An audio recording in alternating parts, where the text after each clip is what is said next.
She almost did not come. Nyla Bennett had been sitting at her kitchen table in Atlanta 3 nights before the trip, staring at an unfinished project report on her laptop screen, seriously considering sending a text to cancel. The girls would understand. They always did. Work was work. And Nyla was always the responsible one, the steady one, the one who put everything else before herself without even noticing she was doing it. But Eden had called her at 11 that night. Not texted. Called. Nyla, if you cancel this trip, I will personally drive to Atlanta and remove that laptop from your hands. We have been planning this for 2 years. 2 years. You are getting on that plane.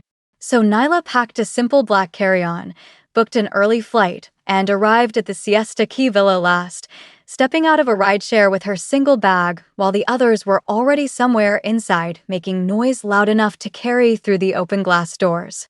The villa was stunning in the way that made you stop walking just to look at it. Floor-to-ceiling windows that caught the light and held it like something precious. A private stretch of beach that belonged only to their little group. An infinity pool that seemed to pour directly into the ocean beyond it. White curtains so soft they moved with the smallest breath of wind coming off the water. Nyla stood there for a moment with her bag on her shoulder and let herself feel something close to relief. Maybe she had needed this more than she realized. Tasha spotted her first from the balcony. Nyla Bennett finally showed up, she screamed, holding a bottle of champagne in one hand and waving dramatically with the other. Nyla smiled. Not the polite social smile she used at work. The real one. The one that only came out around people who knew her. Inside, Camille was mid-live stream in a white bikini top and flowing cover-up, talking to her phone like it was a person seated across from her. Eden was on her third call with her fiancé Raymond, tucked into the corner of the kitchen, voice low and tense in the way that meant the conversation was not going well.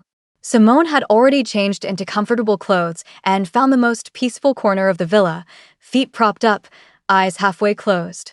They were exactly themselves. All 5 of them. No performance required. That first night was perfect.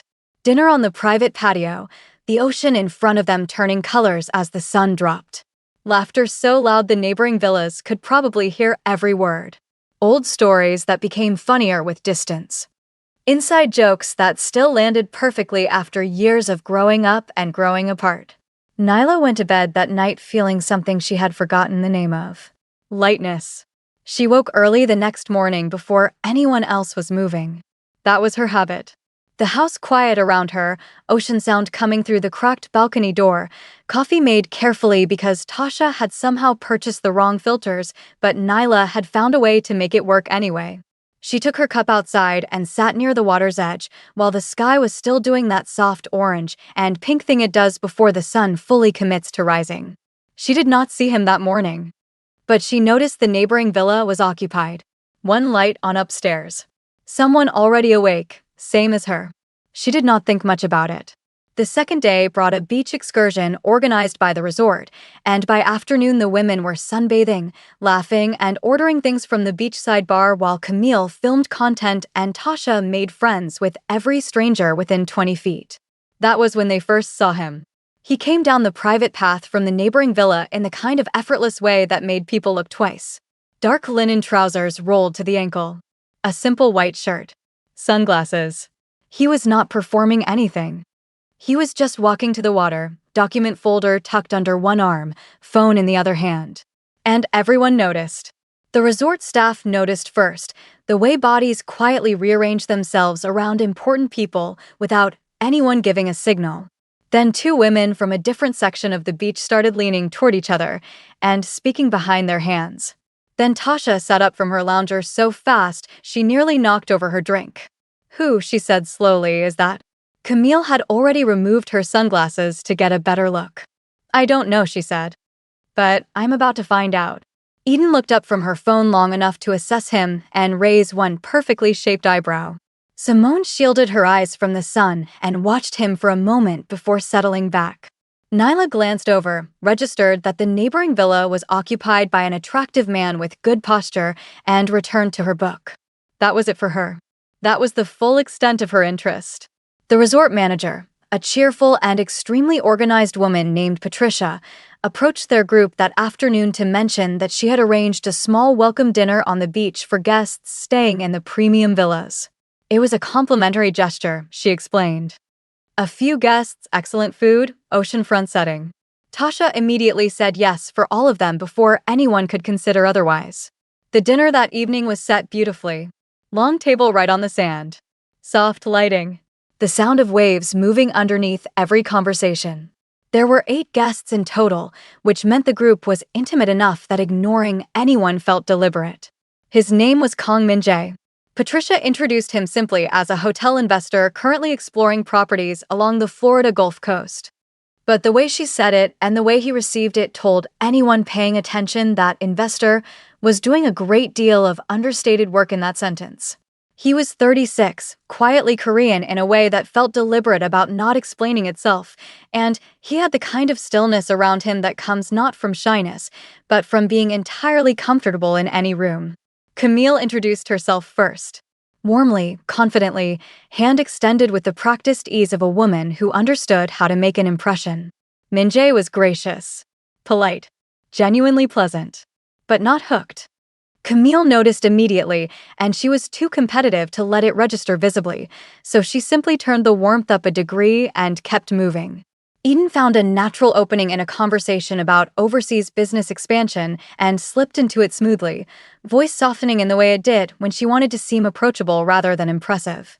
Simone asked precise and intelligent questions about South Korean hospitality markets, and Min-jae answered them with genuine interest. Nyla sat near the middle of the table and ate her food and listened to the conversation move around her. She was not being rude. She was not performing disinterest. She was simply not someone who spoke unless she had something worth saying. Then, near the end of dinner, one of the servers, an older woman whose feet were clearly bothering her after a long shift, reached across to collect a large serving dish and misjudged the weight of it. It slipped, not catastrophically, but 2 smaller plates and a handful of cutlery went with it. Everyone at the table froze for a half second in that social way, deciding whether to react or pretend it had not happened. Nyla was already out of her chair. Not dramatically. Not loudly. She just moved, crouching down next to the woman before anyone else had finished deciding how to respond, helping gather the pieces, speaking quietly to her, something that made the server laugh softly with relief instead of continuing to look mortified. Then Nyla returned to her seat, picked up her fork, and continued eating like nothing remarkable had happened. The conversation resumed around the table. But Min-jae had stopped participating in it. He was watching Nyla instead. Not conspicuously. Not in the way that would draw attention. But his eyes had moved away from the discussion happening directly in front of him and settled somewhere more interesting. He stayed there longer than was subtle. Tasha saw it from across the table and almost choked on her water. She pressed her foot sideways against Camille's under the table. Camille looked up, followed Tasha's very subtle eyeline, and the expression that moved across her face lasted less than a second before she smoothed it away completely. But Tasha had caught it and filed it away. The next 3 days moved in the rhythm of vacation. Late mornings, long lunches, beach time, dinners that stretched well past midnight. Camille posted everything. Eden argued on the phone with Raymond twice and pretended she had not. Tasha befriended a neighboring family from Houston and started getting invited to their barbecues. Simone slept more than she had in months and looked genuinely restored by it. Nyla read 4 chapters of a novel every morning before the others woke up. She also, on the 3rd morning, went to find coffee at a small cafe near the marina because the villa's espresso machine was making a sound that concerned her, and Tasha had somehow lost the instruction manual the same day they arrived. The cafe was small and unhurried. Wooden floors, ceiling fans, the smell of good coffee and something baking. Min-jae was already there. He was at a corner table with a tablet propped open and a half-finished espresso beside it. He looked up when she walked in, and for a moment neither of them said anything. Then he nodded at her in the recognizing a neighbor way and returned to his screen. Nyla ordered her coffee and found a table near the window. They sat in separate silences for about 12 minutes. Then he said, without looking up from his tablet, "The espresso machine at the villa is making a strange noise too." She looked over. "That is somehow very reassuring." "It is not reassuring at all." I am simply saying we are equally inconvenienced. She almost smiled. Do you always try to comfort people this way? I was not trying to comfort you. He looked up then. I was complaining. She did smile that time. The real one. They talked for 40 minutes without planning to. About nothing significant at first. The marina. The heat. A book she was reading that he had heard of but never opened. A project he was working on that he described in deliberately vague terms that she did not push against. She did not ask him how much anything cost, or how many properties he owned, or which celebrities he knew. She asked him whether he had tried the fish tacos from the place down the road that the resort staff kept recommending. He had not. She said they were apparently extraordinary. He said he would consider it. She finished her coffee, said it was nice to see him, picked up her bag, and left. He stayed at the table for another few minutes after she walked out. Then he closed his tablet without finishing the document he had been reviewing. After that, they kept finding each other in the small spaces between the noise. The stretch of beach before the resort guests came out in the morning, when it was quiet enough to hear the water properly. The fruit stand near the resort entrance where Nyla went every other day, and Minjae had apparently developed the same habit. The long balconies of their neighboring villas that faced the same ocean, late at night when the parties inside had worn everyone else down. One evening they talked across the balcony railing for almost 2 hours. About family. About what success looked like from the inside versus how it appeared from outside. About the specific exhaustion of being the person everyone else depended on. About loneliness as something that can exist even in a full room. Nyla said things to him that night she had not said out loud to anyone in a long time. Not because he had done anything to earn them, but because he listened without waiting for his turn to speak, and that was rarer than it should have been. Back inside the villa, things were shifting. Camille had not said anything directly. She was too controlled for that. But the energy around her changed whenever someone mentioned Minjae's name. She laughed a little too quickly, changed the subject with a little too much ease. And once, when Tasha pointed out that Minjae had waved specifically at Nyla from across the beach that afternoon, Camille stood up from the table and went to refill her drink even though her glass was still half full. Eden was more transparent about it. He's looking for a wife, she said one afternoon in the way that was supposed to sound like a warning. Men like that always have a specific type in mind. And it's never the woman who's easiest to talk to. Nyla looked at her calmly. I'm not trying to be anyone's wife, Eden. I know, Eden said. I'm just saying. Simone waited until they were alone one morning to say what she actually thought. Be careful, New York. Not because he's a bad person. I don't think he is. But powerful men shift the ground around them without meaning to. And you've worked too hard for your stability to let someone else's orbit disrupt it. Nyla appreciated that one. Simone spoke from experience, not jealousy, and the difference mattered. Tasha, as expected, took a completely different position. He looks at you like you're the only interesting thing in the room, she said cheerfully, and you walk around completely unbothered, which is honestly making him more interested, and I'm living for every second of this. Nyla told her to stop. Tasha did not stop. The yacht party happened on the 5th evening. One of Minjae's business partners, a loud and self-satisfied man named Gerald Ford, had chartered a private yacht for the night and extended the invitation to their group as part of ongoing resort hospitality. The yacht was enormous and beautiful and full of people who were very aware of both those things. The women dressed up. All 5 of them. Camille in something gold that caught light from 3 directions. Eden in deep green that made the most of every angle. Simone in structured black that looked architectural. Tasha in bright orange that matched her energy perfectly. Nyla wore a dark burgundy dress she had almost left at home because it felt too formal for a beach vacation. It was not excessive, but it fit her in the precise way that made it look like it had been made specifically for her. They arrived to music and champagne and the gentle motion of deep water. Gerald was the kind of host who made every compliment feel like a small transaction. He told Camille her social presence was remarkable and immediately asked how many followers she had. He asked Eden about her fiancé's business before he finished introducing himself. He told Simone she was very articulate, which Simone received with the flat smile of a woman who had been receiving that particular compliment for 20 years and had long since understood what it was actually saying. When he got to Nyla, he paused. And you, he said, looking her over in the specific way that men like Gerald looked at women they could not immediately categorize. What is it that you do? I work in urban planning, she said. He smiled. So not quite in the same world as the rest of your friends. There was a pause. Not a dramatic one.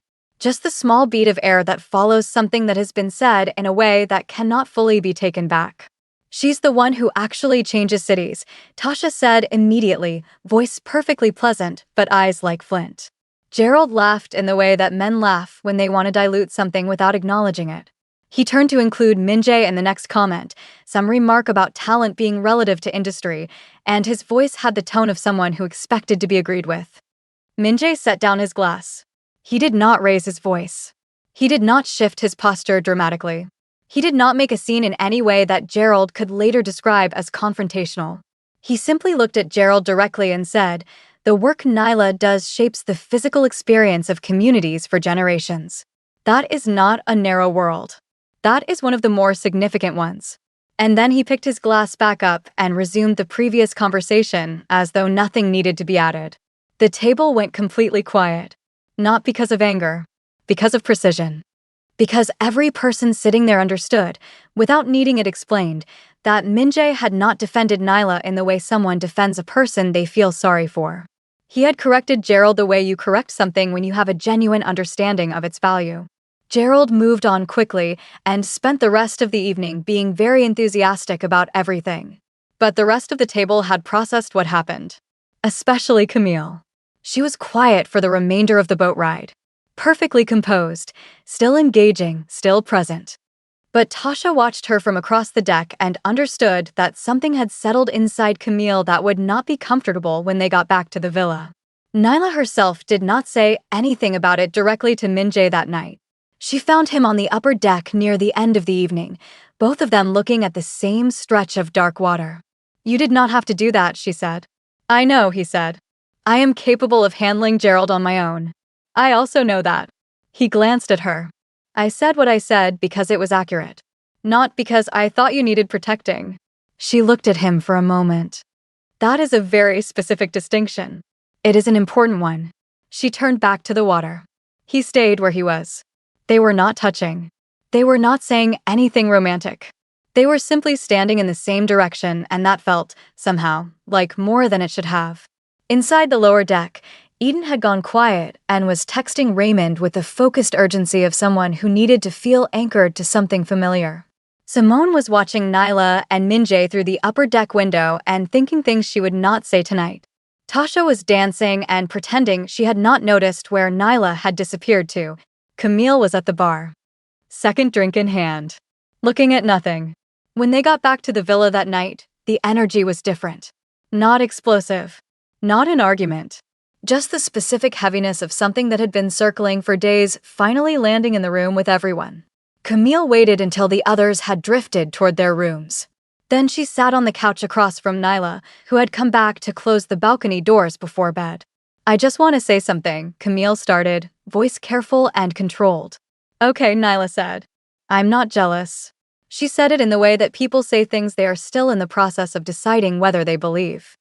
"I just think you should be aware of what this looks like from the outside." "What does it look like?" Nyla asked. Camille paused. "Like you're not telling us everything." Nyla looked at her steadily. "There is nothing to tell. We have talked. That is all." "He defended you in front of Gerald's entire table, Nyla." He made a factual correction. Men like Minjae do not make factual corrections for women they are not invested in. Camille's voice did not break, but something behind it shifted. "You know that." Nyla sat down across from her. Not defensively. Not with distance. "Camille, are you telling me this as a friend or as someone who is upset?" Camille opened her mouth. Closed it. Then, quietly, maybe both. They sat there for a moment in the dark ocean sound coming through the glass, 5 successful women in their 30s in a beautiful villa where something had quietly complicated itself without anyone planning for it. "I'm not trying to take anything from you," Nyla said finally. "I know," Camille said. And somehow the way she said it made it clear that she understood the problem was never about taking. It was about the fact that Nyla was not trying at all, and that was the part that Camille, who tried at everything, could not make sense of.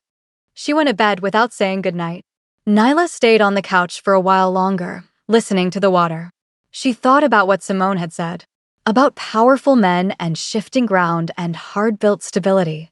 She thought about 2 hours on a balcony talking to someone who listened without waiting to speak.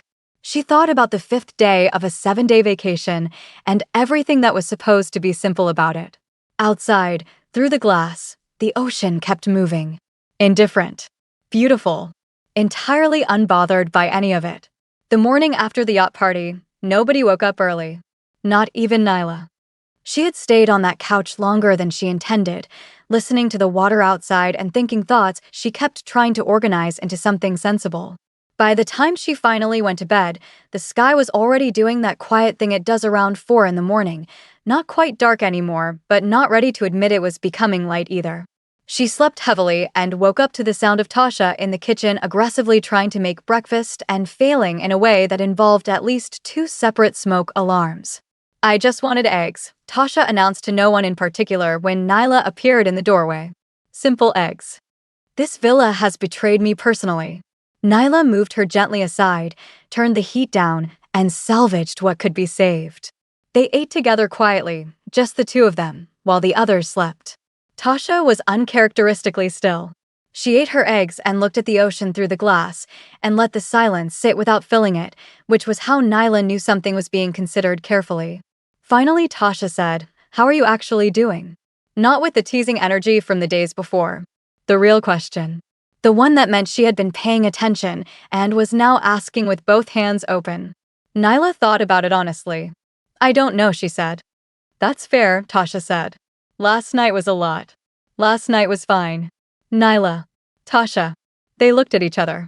"He likes you," Tasha said. Like, genuinely. Not in the way men like women they want something quick from. In the way that is actually a little bit terrifying because it looks like the beginning of something serious. Nyla set her fork down. "We have 6 conversations and a balcony to his name. That is not serious. The way he looked at you on that boat was serious." Tasha said it without drama, which made it land harder than drama would have.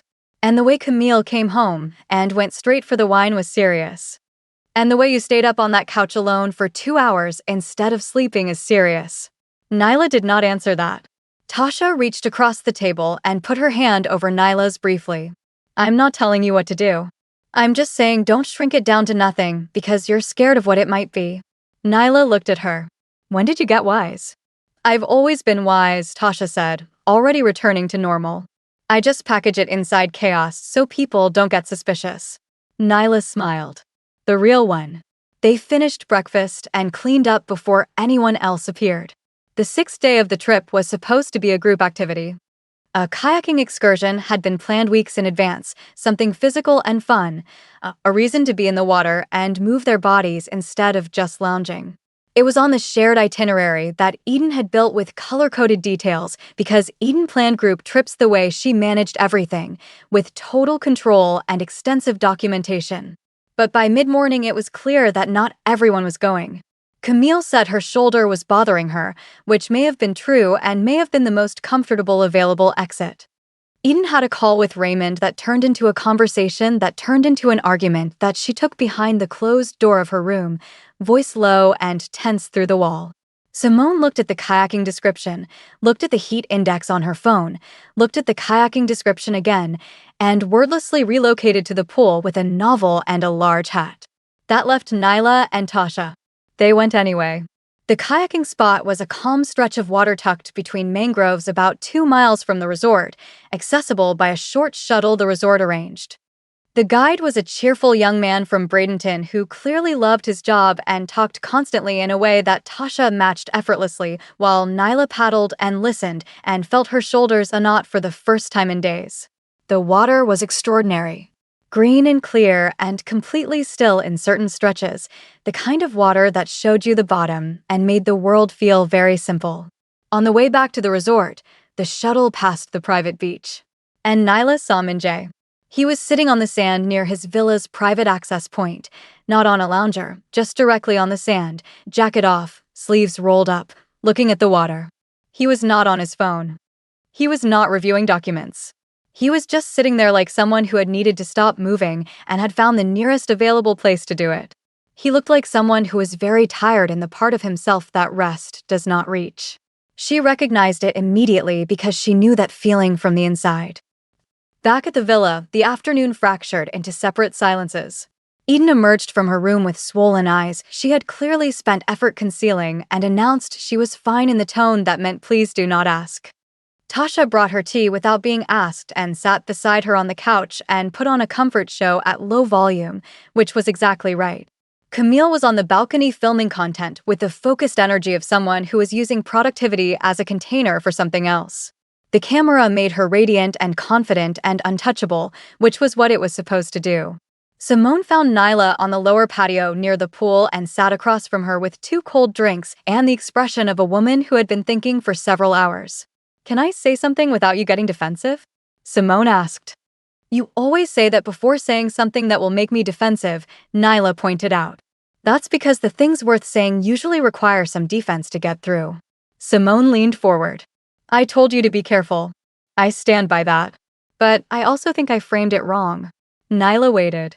"I said be careful because I was thinking about what he could disrupt.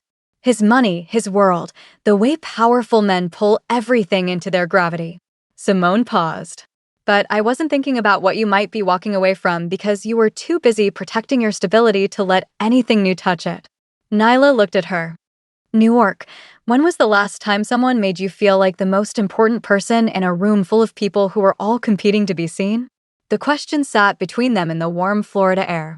Nyla did not answer it. She did not need to. The answer was visible. Simone nodded slowly. "I'm not telling you to fall in love with the man. I'm just telling you to stop treating your own feelings like they're a threat to be managed." After she left, Nyla sat alone for a long time. He knocked on the villa's front door at 6:30 that evening. Not the side gate. The front door. Formally. In a way that was deliberate and clear. Tasha answered it because Tasha was always closest to any door, some instinct she had developed over years of never wanting to miss anything. Minjae stood there in dark trousers and a fitted charcoal shirt, holding nothing, which somehow made the visit feel more significant than if he had brought something. "I was hoping to speak with Nyla," he said. "If that is convenient." Tasha turned and looked directly down the hallway toward where Nyla was sitting at the dining table with her book, who had clearly heard every word and was now sitting very still. "NYLA," Tasha announced at a volume that was entirely unnecessary given the size of the villa. "Someone is here for you." Nyla closed her book. She walked to the door. Minjae looked at her the way he had been looking at her for 6 days, like she was something he was still trying to fully understand and was in no rush to stop trying. "Would you walk with me?" he asked. Behind Nyla, somewhere in the depths of the villa, a door opened quietly. She did not need to turn around to know that at least 3 people were now within listening range. "Yes," she said. She stepped outside. They walked the stretch of private beach that belonged to both their villas, the sky above them doing its evening performance of color, the water pulling softly at the sand near their feet. For the first few minutes, neither of them said anything. It was not an uncomfortable silence. It was the silence of 2 people who had learned, across a week of unexpected conversations, that they did not need to fill space with sound. He spoke first. "I leave Thursday morning," he said. Thursday was 2 days away. Their vacation ended Friday. "I know," she said. "I have a property meeting in Miami Thursday afternoon. Then Seoul on Saturday." He paused. "It is a full schedule." "It sounds like it." He stopped walking. She stopped a step after him and turned. The water was moving behind him. The last light of evening was doing something very unfair to the angles of his face. "Nyla," he said, and just her name in his voice, careful and direct, carried more weight than a long sentence would have. "I am not someone who speaks without thinking. I don't say things to fill silence. You know that about me by now." "I do," she said. "Then you know that what I am about to say is something I have considered seriously." She waited. "I would like to see you again after this week. Not at a resort event. Not by coincidence near a cafe or a fruit stand." Something that was almost a smile moved across his face briefly. Deliberately. With full awareness on both sides of what it is. The ocean moved behind him. Nyla looked at him steadily. The practical part of her brain was already running the list. Different countries. Different worlds. different scales of living. The fact that her friends were almost certainly watching from the villa balconies right now with varying degrees of desperation. But underneath the list, something else. The balcony conversation at midnight about the loneliness that lives inside full rooms. The cafe table where he complained about an espresso machine and somehow it became 40 minutes of something real. The yacht deck where he said what he said about her work not because he felt sorry for her but because it was accurate, and he had decided accuracy mattered more than social ease. The way he listened. The way he stayed. Minjae, she said. I need you to understand something about me. Tell me. I do not adjust myself for situations. I don't get quieter when things feel high pressure or more interesting when I think someone needs me to be. What you have seen this week is exactly who I am. There is no elevated version waiting somewhere behind this one. He held her gaze. I know that. A lot of men say they want that until they realize what it actually means in practice. I am not a lot of men, he said. Not arrogantly. Just factually, the same way he corrected Gerald on the yacht. As a statement of something he had already examined and confirmed. She studied his face for a moment. I live in Atlanta, she said. I am aware. You travel constantly. Also aware. This is not a simple situation. No, he said. It is not. I am not offering you simple. I am offering you deliberate. He paused. There is a difference. The waves moved. The sky deepened. Nyla Bennett, who had almost canceled this trip, who preferred peace over performance, who had spent an entire week being herself without apology and somehow ended up as the most interesting person in the room to the one man everyone else was trying to impress, stood on a private beach in Siesta Key at the end of a complicated and beautiful and entirely unexpected week. And she said, okay, just that. He did not react with excessive relief or celebration. He simply looked at her like something that had been slightly uncertain had now settled, and nodded once. Okay, he said back. They stood there a moment longer. Then she said, now I need to walk back before Tasha combusts from watching through binoculars. He actually laughed. Not politely. A real one. It changed his whole face. She had not heard that from him before. She liked it considerably. She walked back to the villa alone. Inside, she found all 4 women in the living room in configurations that were obviously the result of a very rapid and poorly disguised scramble from the balcony windows. Tasha was on the couch with her arms crossed, looking intensely casual. Simone was suddenly very interested in a magazine. Eden had appeared from her room with a glass of water she definitely did not need. Camille was standing near the kitchen island with a carefully neutral expression. Nyla looked at all 4 of them. You were watching, she said. We were in the living room, Tasha said immediately. From the balcony. The living room has a balcony. Nyla sat down in the armchair across from the couch and looked at her hands for a moment. Then she looked up. He wants to see me again after this week, she said. The room held its breath. Then Tasha made a sound that could only be described as contained explosion, a high-pitched compressed noise that she was clearly fighting to keep at a manageable volume. Simone set the magazine down. Eden put her water glass on the table. Camille stayed very still. And? Simone said. I said yes, Nyla said simply. Tasha fully gave up on containment. Eden's face moved through several expressions quickly and settled on something that looked like genuine happiness, making its way through complicated feelings to reach the surface.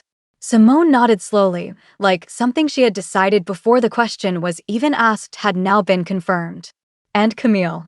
Camille was quiet for a long moment. Everyone in the room was aware of it. The specific weight of her silence. Then she crossed from the kitchen island and sat down on the end of the couch closest to Nyla's chair. She was not smiling. But she was not performing anything either. She looked like someone who had put something down that had been getting heavy. I owe you an apology, she said. Nyla looked at her. Not for having feelings, Camille continued. I can't apologize for that, it happened. But for how I brought it to you. For making it about something it wasn't. She met Nyla's eyes directly. I made it sound like you were hiding something from us. You weren't. You were just being yourself, and that was enough for him, and I think I was more bothered by that than I wanted to admit. The room was very quiet. The truth is, Camille said, and her voice was slightly different now, something stripped of its usual performance, I spend so much energy being visible. Making sure people see me. Building the image. and watching someone get chosen specifically because she wasn't doing any of that. She paused. It made me ask some questions about myself that I wasn't ready for. Nobody said anything for a moment. Then Nyla leaned forward slightly and said, "You are one of the most extraordinary women I know, Camille. And not because of your following or your brand or how you look on camera. Because of who you are when the camera is off." She held her gaze. "I think you know her less than the rest of us do." Something moved across Camille's face. She did not cry. She was too composed for that. But she reached over and put her hand on Nyla's arm and squeezed once, and that said everything the words had been trying to get to. Tasha, who had been silent for approximately 45 seconds, which was a personal record, immediately said, "Okay, I need everyone to know I have been emotionally destroyed this evening, and I deserve a snack," which broke the tension into something manageable and warm. Eden laughed first. Then Simone. Then Camille, quietly. Then Nyla. They ordered food from the resort kitchen and ate on the patio with the ocean in front of them, the last full night of a trip that had started as one thing and become entirely another. They talked about real things. About Eden and Raymond and the fact that the constant arguing was starting to feel less like passion and more like a pattern that deserved a serious conversation. About Simone's exhaustion and the question of whether the career she had worked so hard for was actually making her happy or just making her impressive. About Camille and the distance between the woman her audience saw and the woman who sometimes sat alone after the stream ended and felt invisible.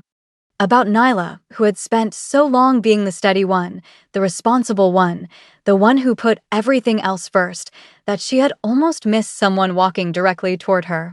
It was the most honest night of the trip. And it happened on the last one. Thursday morning. Nyla woke up before anyone else. Old habit. She made coffee and took it outside, sat near the water in the early quiet while the sky started its gradual conversation with the sun. She thought about Atlanta and her apartment and the project report that was still waiting on her laptop. She thought about Seoul and Miami and a full schedule. She thought about the specific unknowability of beginnings, how you can never see from the start what something will become. You can only decide whether the person standing in front of you is worth the uncertainty of finding out. She heard the neighboring villa's sliding door open. She did not look over. But after a moment, she heard him walk down to the water's edge on his side of the low fence that separated their private beach sections. The sound of someone standing still near moving water. Then his voice, not loud, just carrying across the short distance. "I wanted to say goodbye properly." She looked over. He was standing there in travel clothes, bag visible through his open villa door. Ready to leave. But standing here first. "You have a flight," she said. "In 2 hours," he said. "I have time to say goodbye properly." She stood up from where she was sitting and walked to the low fence line. They stood on opposite sides of it, which felt, for a moment, like a metaphor neither of them was going to say out loud. "Thank you," he said, "for talking to me like a person." She considered that. "Most people don't? Most people talk to what they think I represent," he said. "You talk to me." He paused. "It has been a while since that happened." She looked at him steadily. "You should want that in every room you walk into, not just on vacation." "I know," he said. "That is partly why I want to see you again." She nodded once. He reached into his jacket pocket and held out a card. "Matte black. Just a number handwritten on the back. Not the company line," he said. "The direct one." She took it. Their hands did not quite touch, but almost. "I will call you," he said. "I know," she said. And she did know. That was the thing about a man who spoke without filling silence. When he said something, it was because he had already decided it was true. She stood at the fence line and watched him go. Then she turned back to the ocean, coffee in hand, and stayed there until the others woke up. They left Friday morning. 5 women loading bags into separate cars, the villa behind them still beautiful, the ocean still indifferent and magnificent, the week folded now into memory. Tasha hugged Nyla for a long time at the departure point. "You better keep us updated," she said into her shoulder. "I need this story. I have invested emotionally and I require a return." Nyla told her she was ridiculous. Tasha said that was not a no. Eden hugged her next, quick and tight, and whispered, "I'm calling Raymond when I get home to have the real conversation," which was the most important thing she had said all week. Simone held her by the shoulders and looked at her seriously. Stop managing your own heart like a project, she said. Let some things just happen. Nyla nodded. Camille was last. They stood across from each other for a moment. I'm going to take a week off posting, Camille said. Just to sit with myself for a minute. Figure out who she is when nobody's watching. She's extraordinary, Nyla said. You'll like her. Camille smiled. The real one. The one she did not show on camera. Then they hugged, and it felt like something reset between them that had been quietly misaligned for a long time. 3 weeks after the trip, Nyla's phone rang on a Tuesday evening while she was at her kitchen table with that same project report open in front of her. She looked at the number. Picked up. You said you would call, she said. I said I would call, Minjae confirmed. I did not specify the timeline. 3 weeks. I was in Seoul. Then Singapore. Then back to Miami. A pause. I thought about calling from all 3 locations. But you waited. I wanted to be somewhere that felt settled when I called you, he said. I am in Atlanta. She sat up slowly. I have a property meeting here Thursday, he said. I arrived early. Another pause, shorter this time. I wondered if you would have dinner with me tomorrow evening. Deliberately. With full awareness on both sides. He used her own words back at her.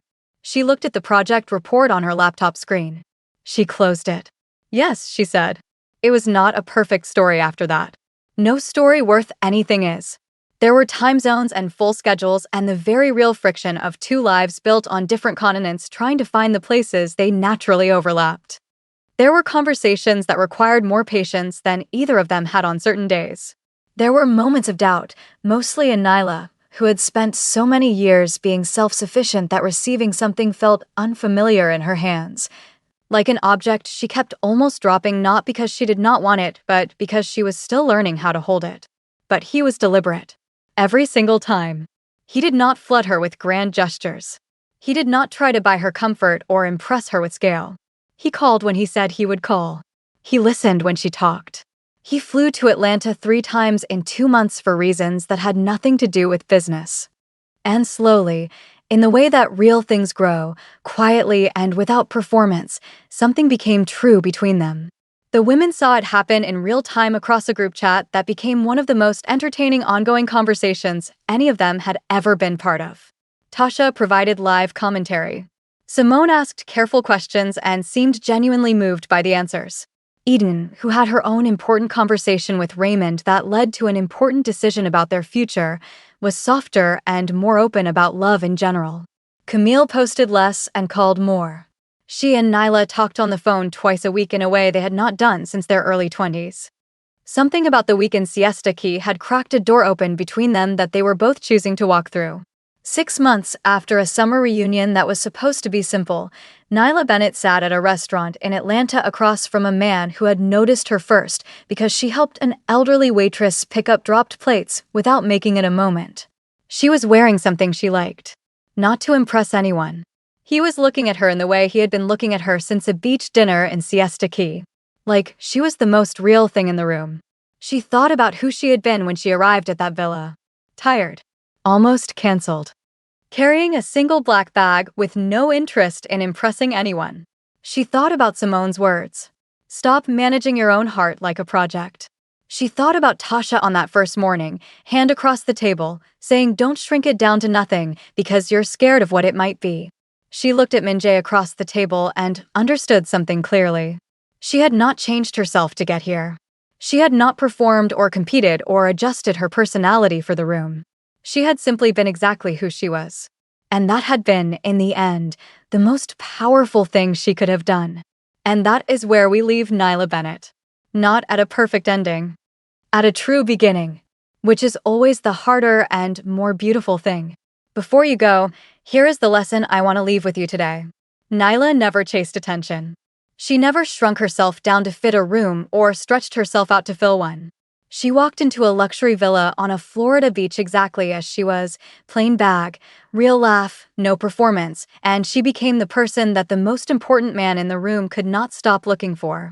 The lesson is this: the right people will find you inside your authenticity. You do not have to become louder to be heard by the ones who matter. Camille had the following, the image, the presence that entire rooms turned toward. And she still had to sit alone and ask herself why the one person she wanted to notice her had looked past all of it. That is worth thinking about. If this story moved you even slightly, share it with someone who needs to hear it today. Subscribe if you are new here and want more stories like this.